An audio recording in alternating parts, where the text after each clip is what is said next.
Telugu health ప్రేక్షకులకు నమస్కారం. ప్రస్తుతం మనతో పాటు డాక్టర్ ఎంజెడ్ అస్కరి గారు ఉన్నారు. ఎండి యునాని మెడిసిన్. సార్ నమస్తే సార్. నమస్కారం. సార్ ఇప్పుడు నేను అడగబోయే క్వశ్చన్ చాలా మందిలో ఉండే సమస్య. అంటే చాలా మంది తెలుసుకోవాలనుకునే సమస్య గురించి, అంగం సైజ్ గురించి చాలా మంది మాట్లాడుతూ ఉంటారు. అంటే కొంతమంది చిన్నగుందని, పెద్దగుందని ఇలా డిస్కషన్స్ కూడా చేసుకుంటూ ఉంటారు. ఫ్రెండ్స్ ఎవరైనా కలుస్తుంటే. సార్ చిన్నగున్న వాళ్ళకి అంటే ఏమైనా సమస్యలు ఎక్కువ ఉంటాయా? అసలు చిన్నగా ఉంటే ఏమన్నా అంటే ఎలాంటి సమస్యలు వాళ్ళకు ఎదురవుతాయి?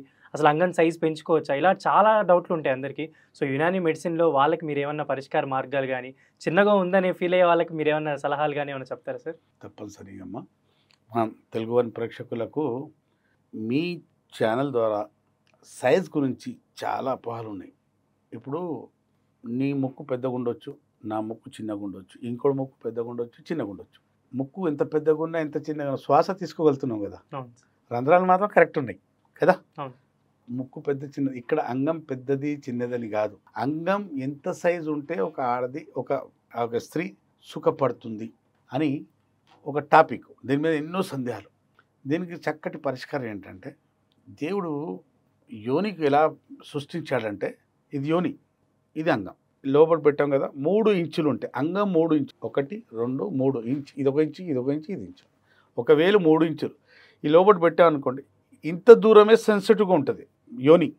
జీ స్పాట్ కూడా ఇక్కడే ఉంటుంది. జీ స్పాట్ వాళ్ళకు, స్త్రీలకు.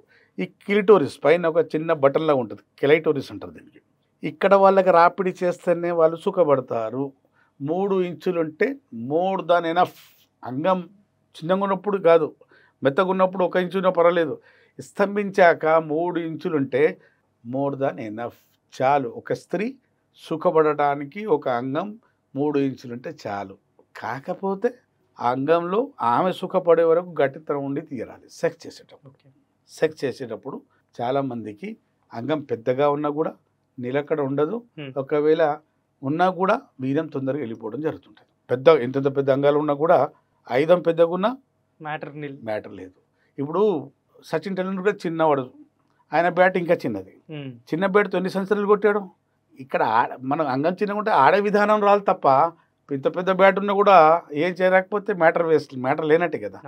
అంగం చిన్నగా ఉన్నా దాంట్లో గట్టితనం, టైమింగ్ వండి తీరాలి. అప్పుడే మన పార్ట్నర్ సుఖపడతారు. ఒక స్టడీ జరిగింది.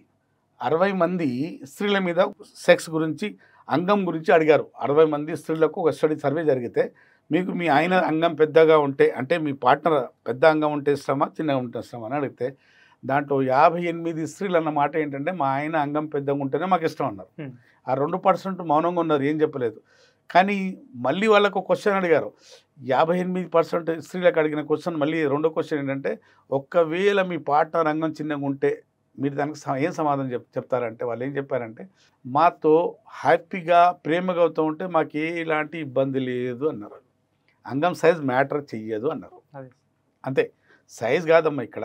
ఆయుధం చిన్నగా ఉన్నా పెద్ద పెద్ద యుద్ధాలు చేస్తుంది. కాబట్టి ఇప్పుడు ఆయుధంలో దమ్ముండి తీరాలి, అంగంలో గట్టితనం ఉండి తీరాలి, అలాగే టైమింగ్ వచ్చి తీరాలి. అదే సంపూర్ణ సెక్స్, కంప్లీట్ సెక్స్ జరగకపోతే, ఇప్పుడు వెళ్ళామా, సెక్స్ మొదలు పెట్టామా, ఆమె కన్నా ముందే మనం భావిప్రాప్తి పొందామా, వెళ్ళిపోయామా అంటే అక్కడ సెక్స్ పూర్తి కాలేదు. సెక్స్లో అసంతృప్తి అంటే శీఘ్రస్ఖలం. కానీ సైజ్ చిన్నగా ఉండి ఆమె భావి ప్రాప్తులు చేస్తూనే ఉన్నాడు అనుకోండి. చైనీస్ ఉన్నారు కదబ్బా, వాళ్ళు మనకన్నా ఎక్కువ సంతానం ఉండేది. ఇప్పుడు ఫస్ట్ ఆపారు, వాళ్ళ జనాభా తగ్గింది. వాళ్ళ అంగాలు కూడా పెద్దగా ఏముండవు. వాళ్ళు బాగా టైంకి వస్తుంది వాళ్ళకు. మనకు కూడా అంతే. మనం కూడా ఇండియన్స్ కూడా ఏంటంటే, టైమింగ్ ఎవరికి తగ్గుతుందంటే హస్తప్రయోగం చేసేవాడికి. సైజ్ అంటారా, పెద్దగా సైజు ఉన్న చిన్న సైజు, ఇప్పుడు అది కూడా చెప్తాను.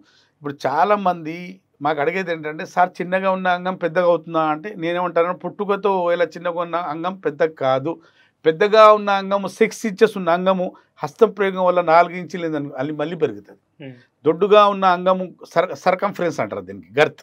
ఈ గర్త్ లావుగా ఉన్న అంగము హస్తప్రయోగం వల్ల పలచగా అయిపోయింది అనుకోండి, మళ్ళీ అది గర్త్ పెంచుకోవచ్చు, దొడ్డుతనం పెంచుకోవచ్చు, అలాగే పొడుగుతనం పెంచుకోవచ్చు. చక్కగా ఉన్న అంగం వంకరైపోయింది అనుకో, కొండిలాగా పైన కింద పక్కన రైట్ లెఫ్ట్ కొండిలాగా తయారవుతుంది. అంగం మెత్తగా ఉన్నప్పుడు చక్కగా ఉంటుంది, లేవంగానే టంగ్ అని ఇలా అయిపోతుంది, లేదా కిందికి వస్తుంది, రైట్కి లెఫ్ట్కి పోతుంటుంది. ఇట్లాంటి కర్వ్ ఫెన్నిస్ అంటారు. కర్వ్ ఫెన్నిస్ అయినా ఇంకోటి, హస్తప్రయోగం చేయడం వల్ల ఈ ముందు భాగం లావ్ అయిపోతుంది, వెనక భాగం పలచగా అయిపోతుంది. రూట్ ఆఫ్ ది పెన్నిస్ అనేది మూలం పలచగైపోయి అంగం కిందికి వచ్చేస్తుంటుంది. ఇది లావ్ కిందికి వచ్చేస్తుంది. దీన్ని కూడా సైజ్ పెంచు, ఈ దీని గర్త్ కూడా పెంచుకోవచ్చు. పెద్దగా ఉన్న అంగం చిన్నగా అయిపోతే దాని సైజ్ పెంచుకోవచ్చు. దొడ్డుగా ఉన్న అంగం పలచగా అయిపోతే మళ్ళీ గర్త్ పెంచుకోవచ్చు.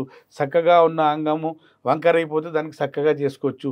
అదే అంగం ముందు భాగం సెన్సిటివ్గా మారింది, సెన్సిటివ్ పెనిస్, దాని సెన్సేషన్ తగ్గించుకోవచ్చు. సెక్స్ పవర్ పెంచుకోవచ్చు, సెక్స్ టైమింగ్ పెంచుకోవచ్చు, వీర్య కణాలు పెంచుకోవచ్చు, వీర్యం చిక్కదనం పెంచుకోవచ్చు, క్వాలిటీ క్వాంటిటీ పెంచుకోవచ్చు. మీరు పాడు చేసుకునే అన్ని మంచి యునాని మందులతో వనమూలికలతో ఎలాంటి సైడ్ ఎఫెక్ట్ లేకుండా అన్ని సమస్యలకు పరిష్కారం, చక్కటి పరిష్కారం ఉంటుంది. శాశ్వత నివారణ. ఒక్కసారి మీరు ట్రీట్మెంట్ తీసుకున్నారనుకోండి, మళ్ళీ మందులు వాడాల్సిన అవసరం లేదు. ఇప్పుడు నేను మా పేషెంట్కి ఏమంటానంటే, మీరు నా దగ్గర ఒక్కసారి ట్రీట్మెంట్ తీసుకుంటే మళ్ళీ ముసలితనంలో వస్తారు.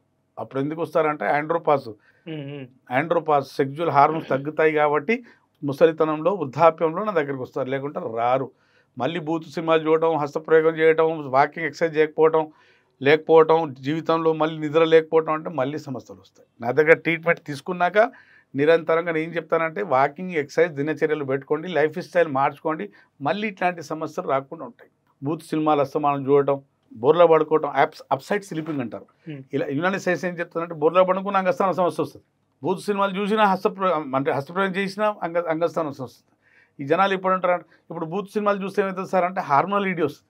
బోర్లో పండుకుంటే ఏమవుతుంది, అంగం ఎప్పుడు ఒత్తుకుపోవటం వల్ల అంగం వైపు రక్త ప్రసరణ సరిగ్గా సాగదు, రూట్ ఆఫ్ ది పెన్నిస్ పాడవుతుంటుంది. ఇవన్నీ సమస్యలు వస్తాయి. కాబట్టి అంగస్తమన సమస్యకు యునానిలో చక్కటి పరిష్కారము, శాశ్వత పరిష్కారం ఉంటుంది. విన్నారు కదా ప్రేక్షకులు, ఒకటే చెప్పేది నేను, మీకు ఇలాంటి సమస్య ఉంటే నాతో సంప్రదించండి, లేదా నేరుగా వచ్చి నాతో కలవండి. ఈ సమస్యతో మీరు శాశ్వతంగా బయటపడవచ్చు. అప్పుడు ఎవరో. Thank you sir. నిజంగా అంటే చాలా మందికి ఉన్న డౌట్స్ మీరు ఈ వీడియోతో క్లారిఫై చేశారు సార్. Thank you.